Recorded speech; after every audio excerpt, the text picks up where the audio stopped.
Y en esa conferencia yo me propongo esclarecer algunos equívocos en torno del pensamiento ético negativo, que es una línea que yo vengo desarrollando desde 1989 y que actualmente se ha cruzado con el movimiento antinatalista, que es muy posterior a la publicación de mi libro Proyecto de Ética Negativa al final de los años 80, en donde yo ya hablaba de la inmoralidad de la procreación en medio del escepticismo de mis colegas brasileños. A pesar de coincidencias notables, no me identifico totalmente con el movimiento antinatalista, aunque comparto con ellos lo esencial, la tesis de que mejor no procrear, si mejor se entiende en un sentido ético y si ética se entiende como la exigencia doble de no perjudicar al otro y no manipularlo.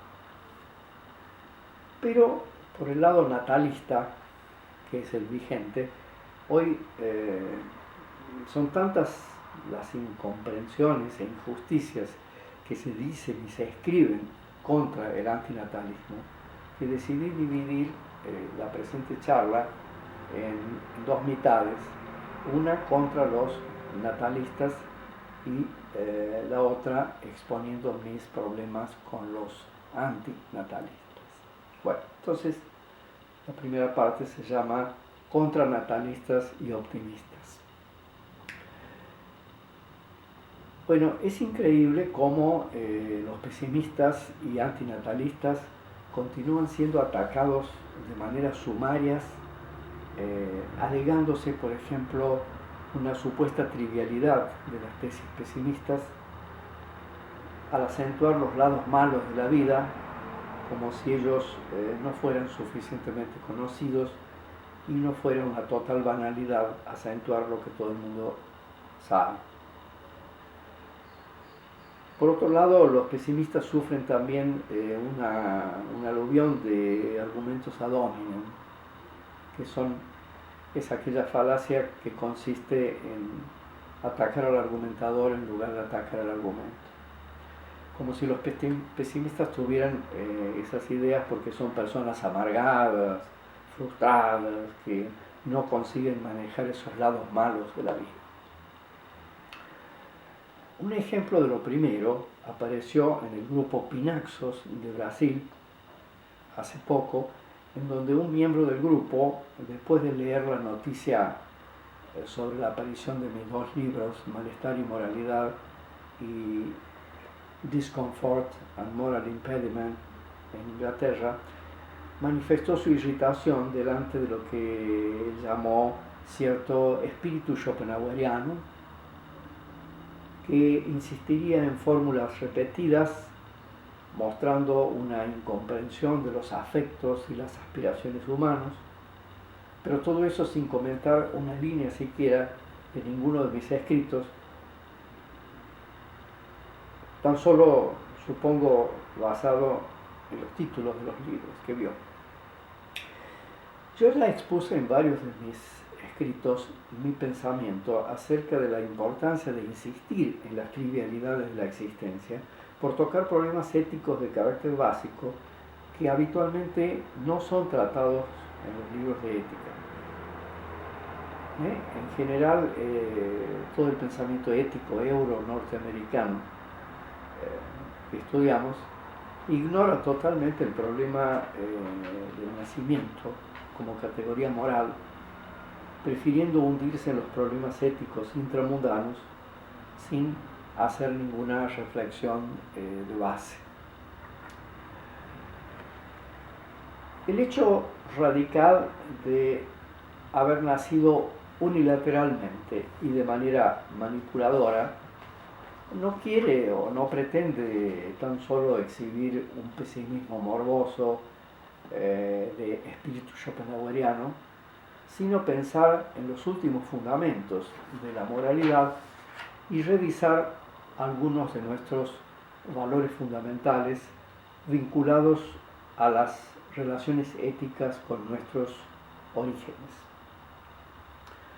Gabriela Lafetá, en respuesta a ese comentario de la Pinaxos, después de llamar la atención hacia el reciente filme libanés Cafarnaún, en donde un niño procesa a sus padres por haberlo hecho nacer en la miseria, recuerda a Levinas cuando él dice: si yo hubiera podido elegir libremente mi existencia, todo estaría justificado.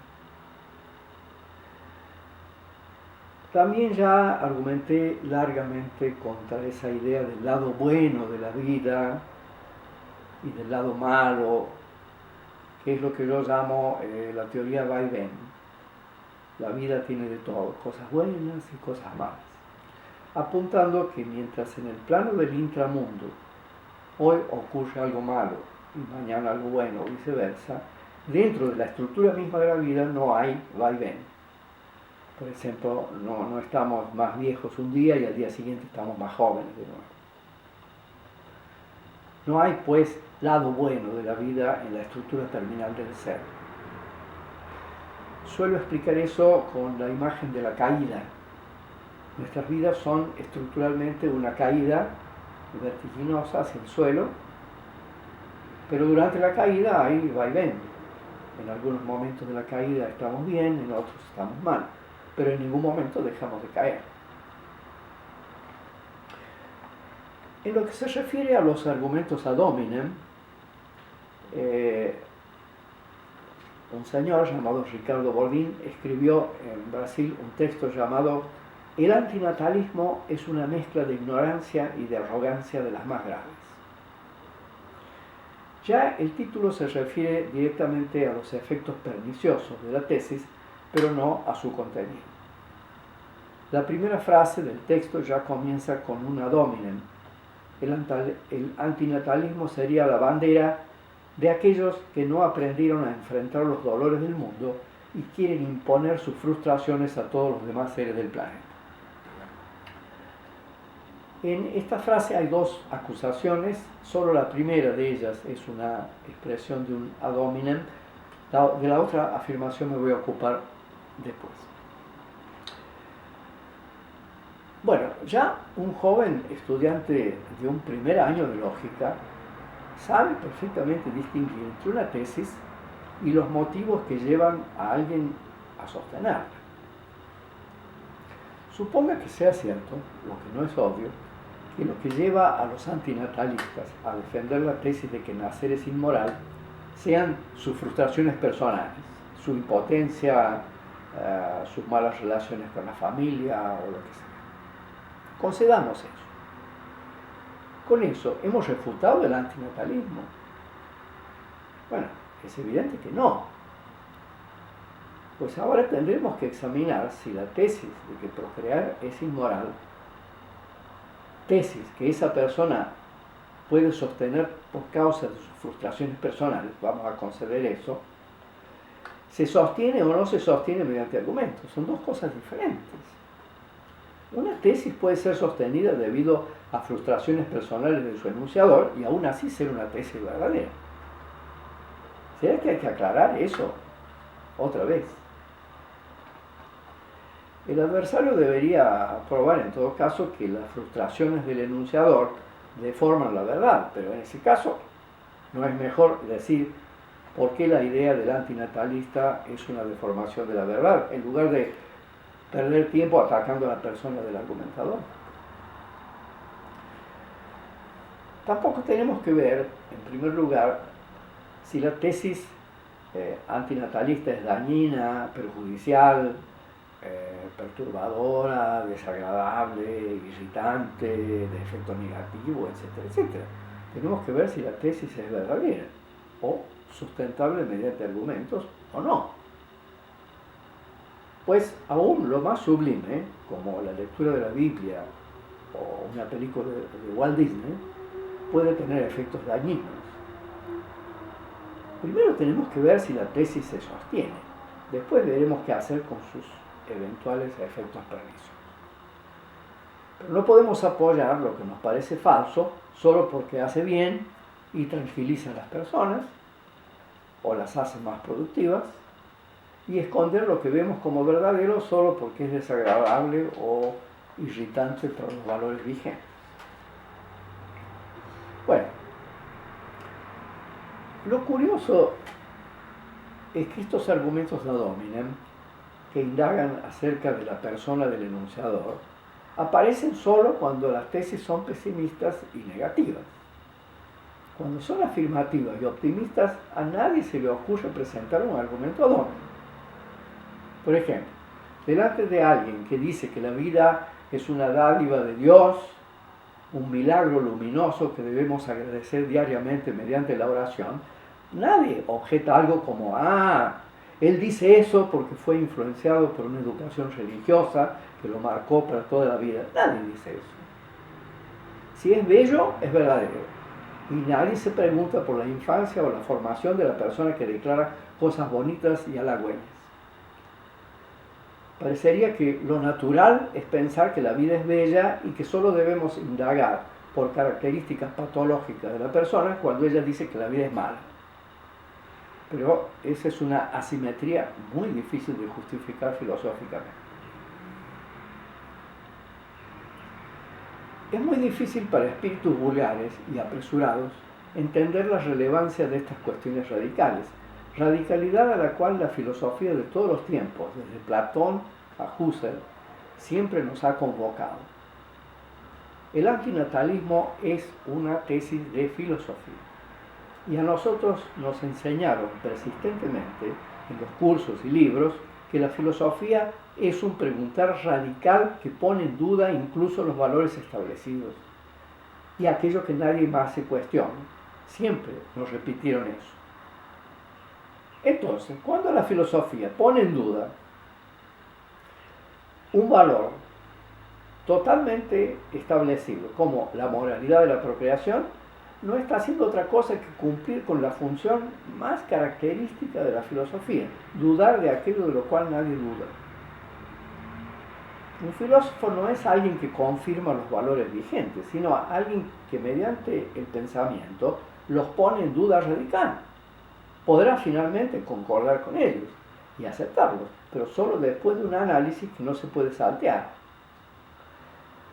Si la filosofía no es pensamiento radical, ¿qué podemos esperar de ella?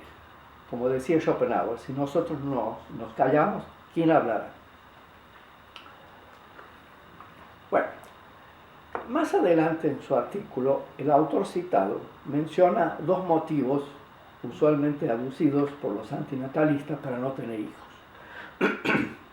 Primero, el ser humano consume demasiados recursos de la naturaleza y su reproducción desenfrenada podría significar el fin de la bioesfera terrestre. Primer motivo. Segundo, la vida humana está permeada de tanto sufrimiento que no tiene sentido traer a este mundo más personas para que vivan y padezcan ese sufrimiento. El autor del texto responde bastante bien al primer motivo, el motivo, digamos, ecológico. Puede no haber aún suficiente sustento científico como para comprobar la tesis de Malthus de que el alimento va a acabar y las personas, si continuamos procreando como hasta ahora, morirán de hambre. Tan solo es falaz apuntar, como el autor lo hace, que muchas personas adeptas a la tesis catastrófica de Malthus ganaron mucho dinero difundiendo el pánico entre las personas. Eso es totalmente irrelevante. Una tesis podría enriquecer a su autor y aún así ser una tesis verdadera. La refutación de Malthus no necesita para nada de esa alusión al enriquecimiento de sus defensores. Por otro lado, el argumento de que teniendo hijos nos tornamos muy consumistas puede ser verdadera, pero no descarta en absoluto que un antinatalista gaste el triple que el natalista en otras cosas diferentes de hijos. De manera que decididamente ese argumento ecológico no me parece demasiado relevante. Contra el motivo 2, librar a los hijos del sufrimiento, El autor declara que la vida humana, aunque tenga momentos malos, ya fue mucho más ardua que actualmente, en donde era muy difícil obtener cosas que hoy están al alcance de nuestra mano. Precisamente el haber resuelto esos grandes problemas de sobrevivencia hace que nos parezcan inmensos los pequeños inconvenientes cotidianos. Si los humanos que vivieron la peste negra y guerras interminables creyeron que valía la pena continuar procreando, parece desproporcionado que nosotros, que vivimos vidas mucho mejores, luchemos por la extinción de la humanidad.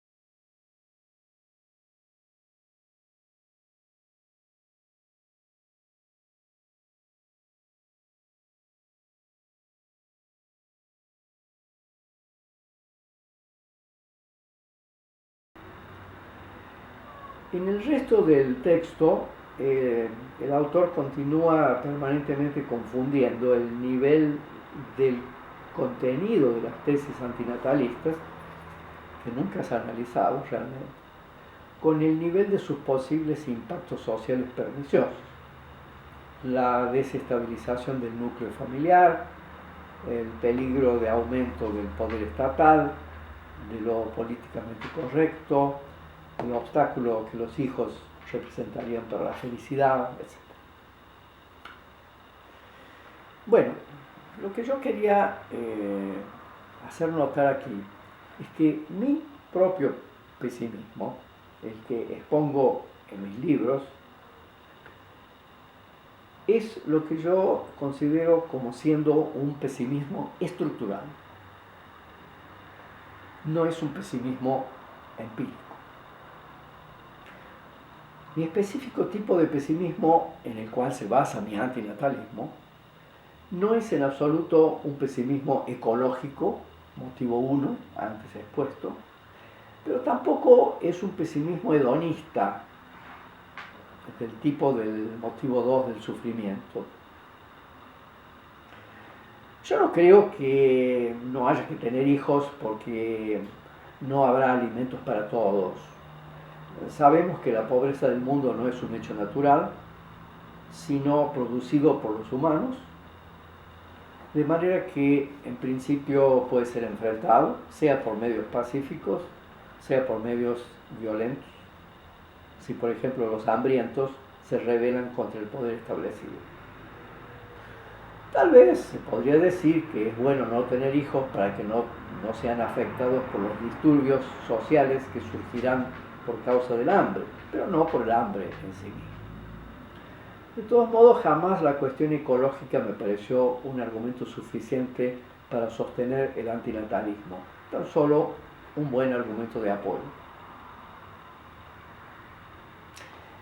Pero tampoco creo que no haya que tener hijos porque en el mundo haya mucho sufrimiento, enfermedades, dolores, catástrofes naturales, injusticias y pocas posibilidades de ser felices.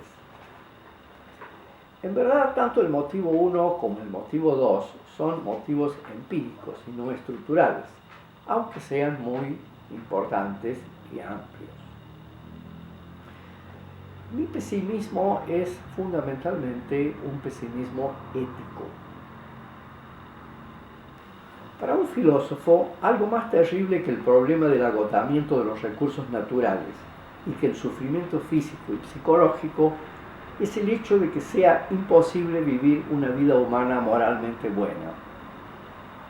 De que no solo no podemos esperar moralidad por parte de los otros, en el sentido de no perjudicar y no manipular, sino que nosotros mismos también seremos, por el solo hecho de nacer, incapaces de ser morales en ese sentido mínimo.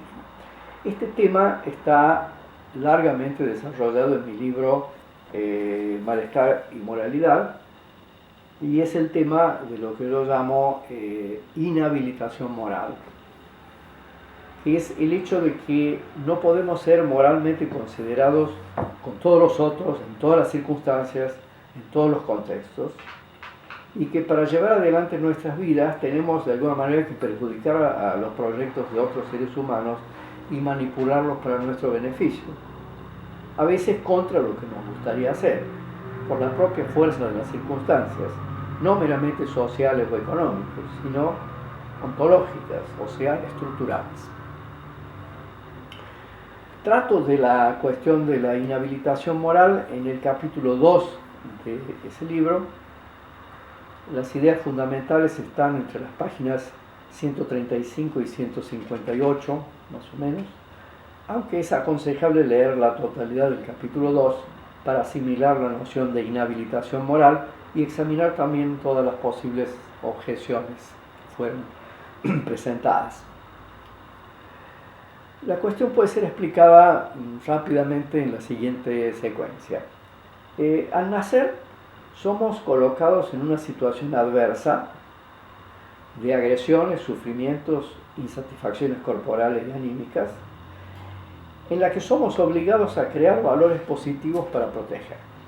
Pero parece inevitable que mi creación de valores positivos entre en conflicto con la creación de valores positivos de los otros humanos, que fueron colocados en la misma situación adversa que yo por sus progenitores.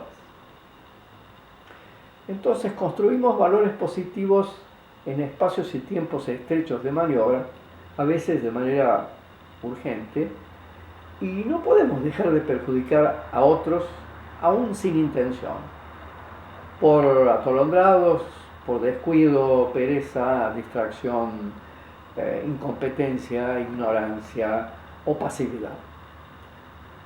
Estas actitudes que perjudican no pueden ser disculpadas moralmente por el hecho de que no sean totalmente intencionales.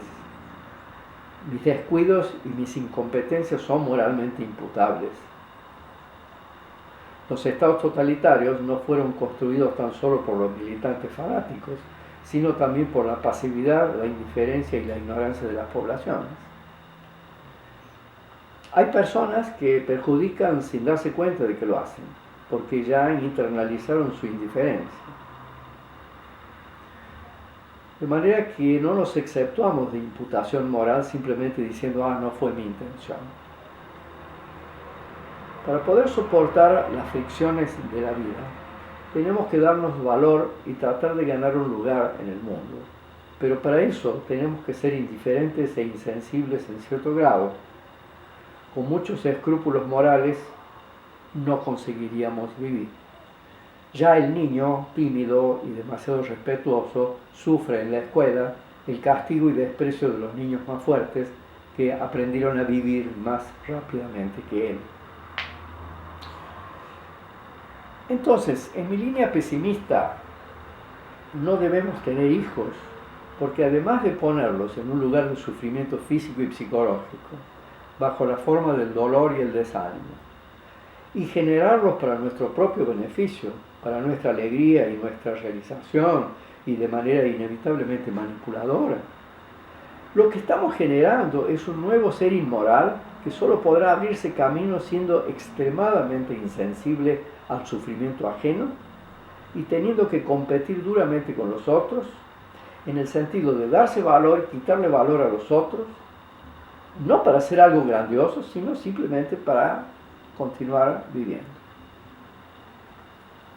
Somos radicalmente inocentes de nuestra inmoralidad, pues ella es inevitable. Podemos sí evitar la inmoralidad puntualmente, claro, lo que es un gran mérito de quien lo consigue, pero siempre seremos inmorales en algún punto, aunque jamás lo admitiremos, claro, pues eso forma parte de nuestra poderosa autovaloración, por la cual siempre nos presentamos a nosotros mismos como extremadamente morales, la inmoralidad es siempre puesta en los otros.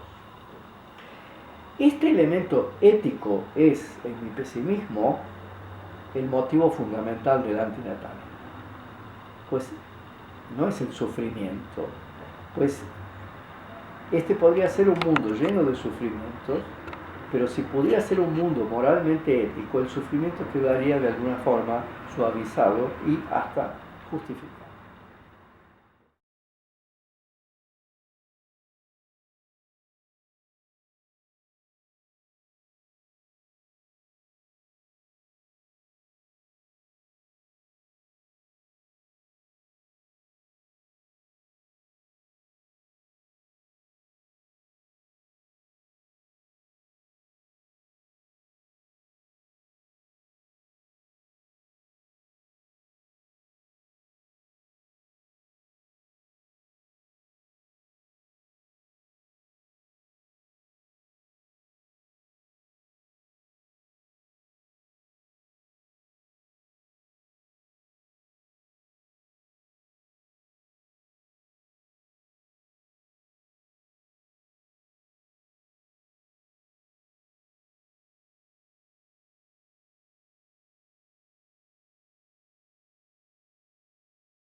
Persistentemente, a lo largo de la filosofía occidental y oriental, las culpas del malestar y de la infelicidad han sido puestas en la maldad humana, en sus falencias morales, como si lo malo surgiera de cualidades perversas internas, una especie de mal radical, de un ser que fue puesto en un mundo fundamentalmente bueno que él arruinó con su maldad. En mi libro yo invierto esta descripción mediante lo que llamo giro situacional.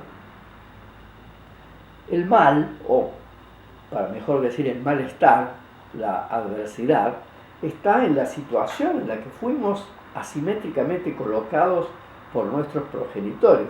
Y todo el bien que hay en el mundo es arduamente conquistado por las acciones humanas. Pero claro, como se esperaría de un ser finito y acosado, siempre paga altos precios por todo lo bueno que intenta hacer. Lo que hace nunca es bueno para todos, siempre perjudica a alguien. Ahí, en donde se crea un bien, de inmediato se crea también un mal. Pero el mundo no fue estropeado por la sevicia de los humanos, sino que los humanos fueron colocados en un mundo ya estropeado, que ellos tienen que tratar de mejorar para tornarlo vivible, aún con todo en contra. Entonces no hay una maldad intrínseca de los humanos, sino un malestar de la situación en la que fueron colocados a la fuerza y que los torna malos, aún a los buenos y mejor intencionados. La maldad humana no es algo primario e intrínseco, sino el resultado inevitable de haber sido colocados en una situación moralmente insoluble. Cuando somos nacidos por nuestros progenitores, somos colocados a la fuerza en una situación que no puede ser resuelta mediante categorías morales. Escribo en mi libro, en la página 154, lo siguiente: la idea de inhabilitación desplaza, en lugar de lo incorrecto o perturbador, desde lo humano hacia el mundo. La inhabilitación moral es algo que ocurre con los humanos, no es algo que ellos traigan al mundo.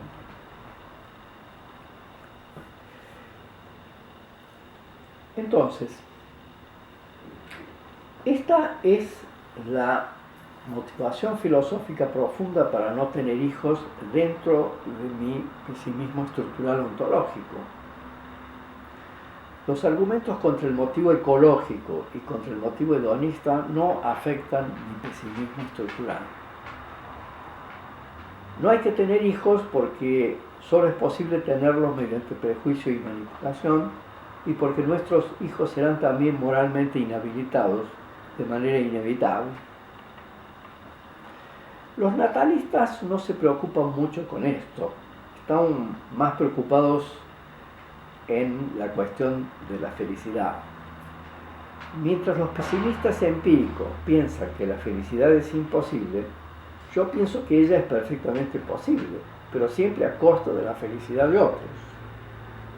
Vivir feliz puede ser posible, pero es imposible vivir feliz éticamente. No se ven los precios que son pagos para que la felicidad sea posible. De hecho, ya somos nacidos en sociedades literalmente sostenidas sobre el sufrimiento de millares de proletarios mal pagos que hacen nuestra comida, lavan nuestros autos y limpian nuestras letrinas. Las sociedades continúan sosteniéndose sobre el sufrimiento de millares de humanos para que una minoría sea feliz. Esa felicidad que los pesimistas vulgares dicen que es imposible es la misma que los optimistas disfrutan sin visualizar sus altos precios sociales y morales. La inmoralidad de la vida fue totalmente naturalizada y aceptada. Es perfectamente posible vivir una vida feliz, en el sentido de sin muchos sufrimientos y una vida que no haga demasiado daño al medio ambiente. Pero es absolutamente imposible procrear no manipulativamente y sin hacer daño. Y es absolutamente imposible no crear en ese mismo acto otro ser igualmente manipulador y perjudicial. Entonces, terminando esa parte contra el natalista, yo pediría al natalista optimista que examine estos argumentos míos con todo cuidado, que lea mis libros, en lugar de atacarme a mí y de declarar que yo digo esas cosas porque soy un frustrado que no aprendió a enfrentar los lados malos del mundo. Él tiene que preguntarse si son sólidos mis argumentos sobre la conveniencia moral de no tener hijos en virtud de la inhabilitación moral, y si un pesimismo estructural es sostenible o no. Estas son las cuestiones cruciales y no mis frustraciones personales.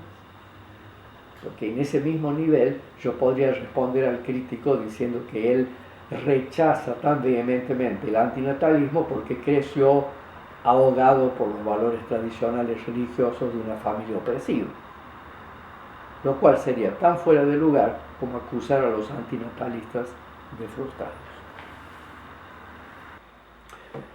Bueno, la segunda sección de este ensayo es contra antinatalistas y pesimistas vulgares. Por el otro lado, yo creo que parte de los antinatalistas cae a menudo en lo que yo vengo llamando hace décadas pesimismo vulgar. Un pesimismo del sufrimiento, de las molestias, un pesimismo cascarrabias, mórbido, quejoso, un pesimismo de piedra en el zapato, incómodo y malhumorado, o mejor, sin ningún humor. Ese pesimismo se reduce o se resume, digamos, en lo siguiente.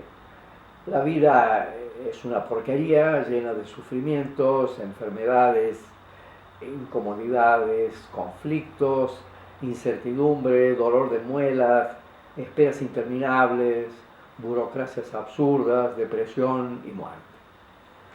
Por eso es una desgracia haber nacido. Muchas personas creen que Schopenhauer sostenía un pesimismo así, un pesimismo cascarrabias, sin ver los importantes elementos estructurales de su teoría pesimista. Un pesimismo profundo no surge de ninguna cuestión de mal carácter, sino de la repercusión de la estructura misma del mundo en cualquier espíritu sensible, sea cual sea su carácter. Por lo que dije antes, es claro que no somos pesimistas, en mi perspectiva, por las pequeñas calamidades cotidianas ni por los sufrimientos que nos impiden ser felices, o por la incertidumbre de nuestra muerte, sino por motivos éticos más elevados. Estamos en un mundo en el cual el sufrimiento físico y psicológico y la brevedad de la vida, siempre acorralada, nos impide ser entes morales y actuar éticamente con nosotros. Este es el motivo principal de un pesimismo noble. Es claro que cuando se tiene una sensibilidad alta, que solo podemos cultivar cuando no estamos sometidos a trabajos brutales, que solo permiten pensar en la más rasa sobrevivencia, cuando se tienen conocimientos y cultura superior, adquirimos enseguida un sentimiento tragicómico de la vida y nos tornamos distanciados, sobrios, melancólicos e irónicos.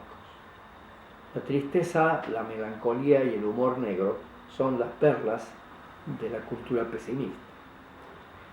Así, el pesimismo no es una constatación amargada de las minucias desagradables de la vida, sino el patos inevitable de una persona sensible y culta.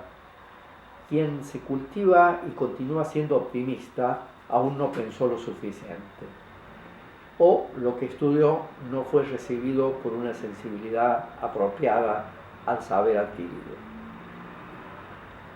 Un autor nunca mencionado por los antinatalistas, Ludwig Marcuse, escribió un libro llamado Pesimismo, un estado de la madurez, en donde presenta un pesimismo lleno de humor y de nobleza como una actitud de ánimo que caracteriza a la madurez de un ser humano, lejos de las ansiedades por felicidad o de las quejas por infelicidad. Un pesimismo superior y sin lamentos. En este libro leemos, en la página 31, una antropología filosófica del pesimismo. Nada tiene que ver con la psicología de autores tristes, sino más bien con una disconformidad de la que no es posible desviarse. Después de un largo y minucioso estudio histórico del pesimismo, el nihilismo, el ennui y la melancolía, Marcuse presenta el pesimismo como una forma muy desarrollada de vida y de resistencia, no como un motivo de anulación, de queja, inacción, destrucción y autodestrucción.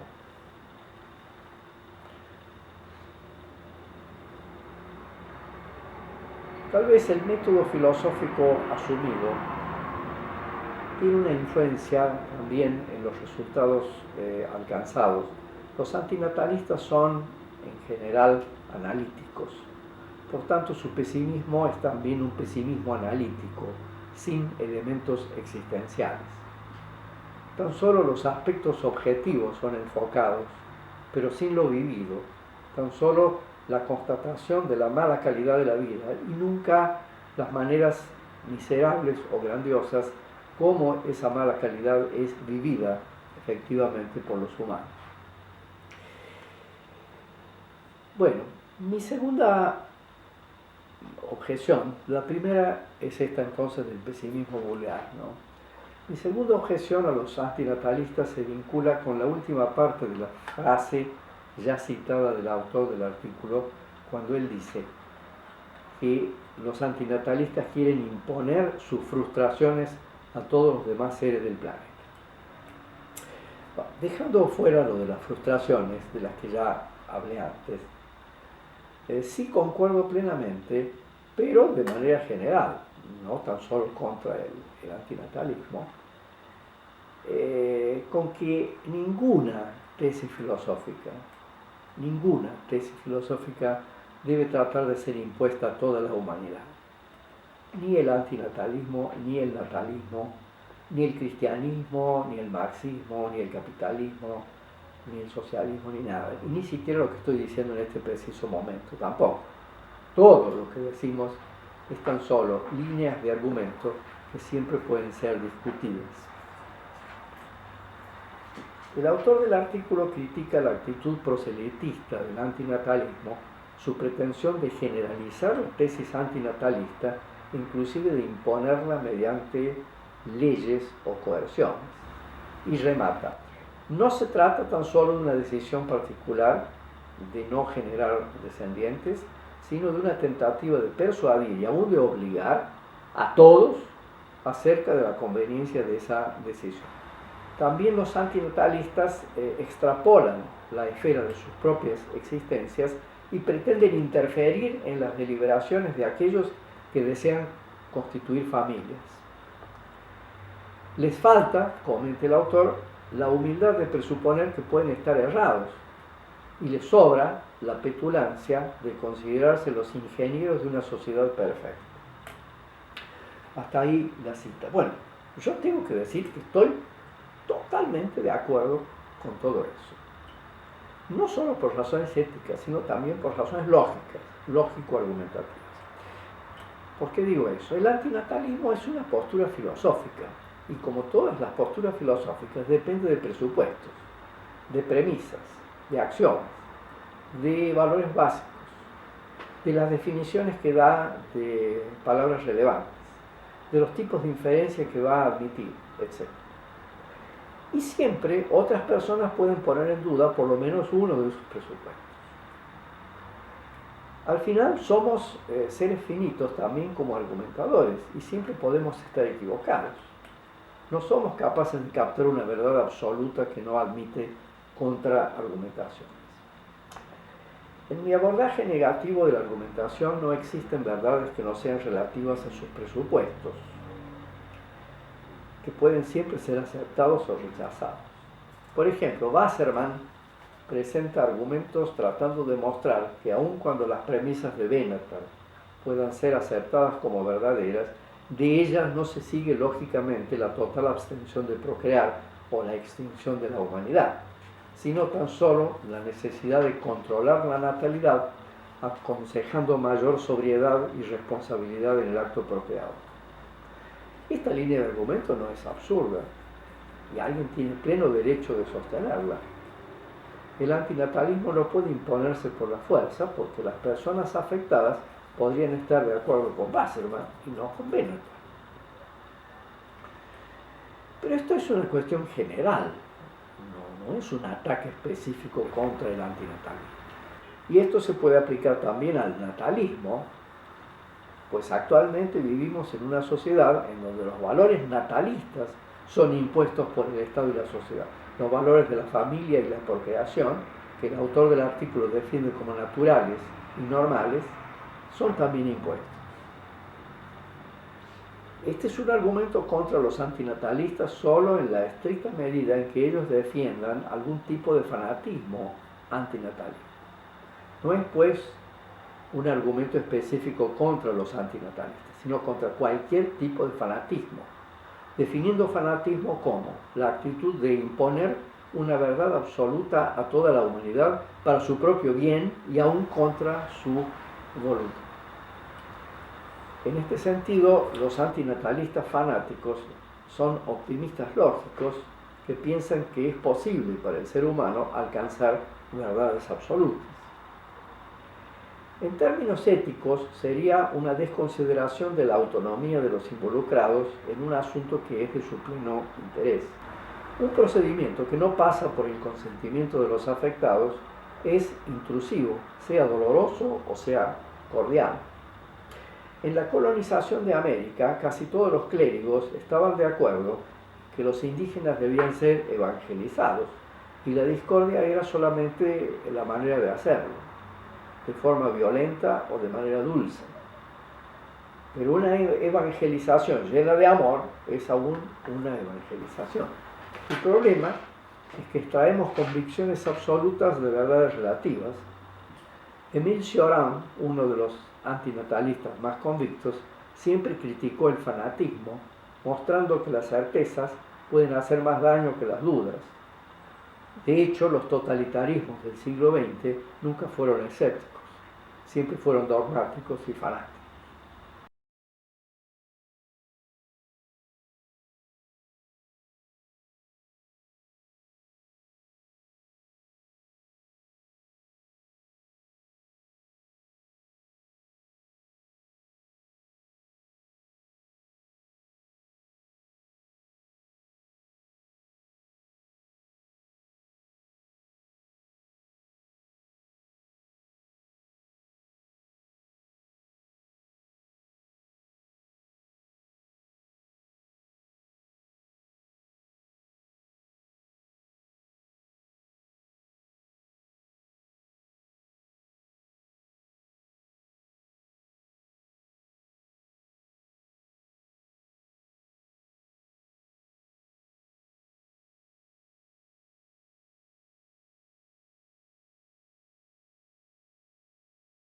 Si fuera fanáticamente aceptado que los antinatalistas convictos apliquen anticonceptivos sin consentimiento de los afectados, con el mismo derecho los natalistas fanáticos podrían aplicar sustancias fertilizantes a los afectados sin su consentimiento. Aquí parecería haber tan solo una cuestión de quién está en el poder para hacer una cosa u otra. Según los antinatalistas, tal vez yo no sea entonces un genuino antinatalista, pues para hacerlo yo tendría que defender fanáticamente las tesis antinatalistas. Lo que Sartre pensaba del compromiso político, era todo o nada. Pero entonces, en ese caso, tampoco soy un filósofo existencialista, tampoco soy un lógico informal, tampoco soy un defensor de la emancipación de los oprimidos y de las causas indígenas, para mencionar otras partes de mi filosofía, porque yo no soy nada de esas cosas fanáticamente.